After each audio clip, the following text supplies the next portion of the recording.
Halo, Sobat YouTube semuanya. Selain Fortuner, Toyota sebenarnya punya varian SUV lain yang sempat beredar di Indonesia yakni Harrier. Toyota Harrier memang kebanyakan masuk melalui importir umum, EU, namun tetap banyak peminatnya. Adapun model yang memiliki pamor cukup baik yaitu Toyota Harrier generasi kedua yang masuk ke Indonesia sejak tahun 2003. Kala itu opsi yang ditawarkan ada tipe 2.4G, 3.0G, dan L Premium. Pilihan mesinnya pun ada dua, yakni mesin 2.4 liter berkode 2AZV dengan tenaga 162 tenaga kuda dan torsi 221 Nm. Serta mesin 1MZV 3.0 liter berdaya puncak 220 tenaga kuda dengan torsi 304 Nm. Namun semua varian Toyota Harrier menggunakan transmisi otomatis Triptonic 4 percepatan. Toyota Harrier memang masuk segmen premium yang posisinya ada di bawah SUV Lexus RX. Walau begitu, antara Harrier dan RX sama-sama diimpor secara utuh dari Jepang. Kini harga Toyota Harrier bekas untuk yang generasi kedua sudah sangat menggoda. Bahkan bisa setara harga LCGC baru. Nah, sebelum meminangnya, berikut kelebihan dan kelemahan Toyota Harrier yang perlu Anda ketahui. Kelebihan Toyota Harrier. Jika Anda mencari SUV Toyota namun bercita rasa lebih premium ketimbang Fortuner, maka kami rekomendasikan Harrier generasi kedua.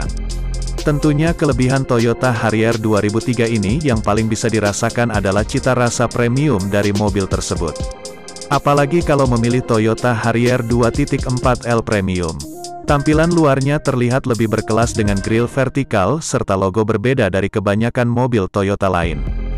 Kemudian bagian muka juga tampak menonjol ke depan. Sementara di belakang ia tampil membulat. Apalagi jika bempernya sudah menggunakan body kit bakal terlihat lebih seksi, jauh dari kesan berotot yang biasanya ada di mobil-mobil SUV. Selain itu ruang kabinnya juga terasa lebih mewah dan nyaman dengan banyak material kulit dan aksen kayu serta tambahan panoramic sunroof. Apalagi jika memilih tipe Toyota Harrier RS yang sudah menggunakan suspensi udara, air suspension.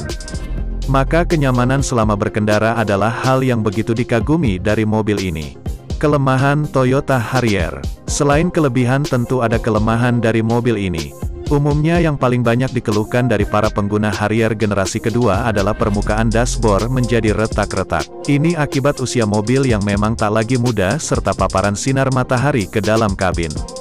Selain itu, mengingat mobil ini diproduksi di Jepang yang iklimnya tidak sepanas di Indonesia, maka material permukaan dashboard yang paling mudah terpapar sinar matahari jadi korbannya. Kemudian keluhan yang juga cukup sering menjadi bagian dari kelemahan Toyota Harrier AI RS adalah di masalah suspensi udara. Mengingat usia mobil ini sudah lebih dari 10 tahun, maka masa pakai sistem suspensi tersebut juga sudah masuk waktu peremajaan kondisi komponennya. Sayangnya, biaya perbaikan suspensi udara masih cukup mahal mengingat teknologi yang dipakai berbeda dengan suspensi tipe lain. Isu terakhir yang juga sering jadi sorotan pada pengguna Toyota Harrier bekas adalah mengenai performa mesin. Untuk Toyota Harrier 2.4G banyak dianggap punya sensasi berkendara mirip mobil Toyota lainnya yang bermesin 2.4.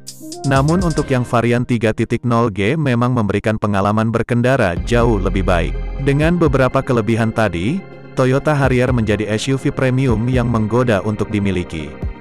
Pasalnya, harga bekas mobil ini sudah di angka Rp120 jutaan, Rp245 jutaan. Gimana tertarik meminang Toyota Harrier bekas? Nah demikianlah informasi otomotif terbaru dari kami, semoga informasi barusan bermanfaat dan bisa menjadi bahan referensi. Dan jangan lupa untuk terus mengikuti kami agar tidak ketinggalan info otomotif terbaru, dengan mengeklik tombol subscribe.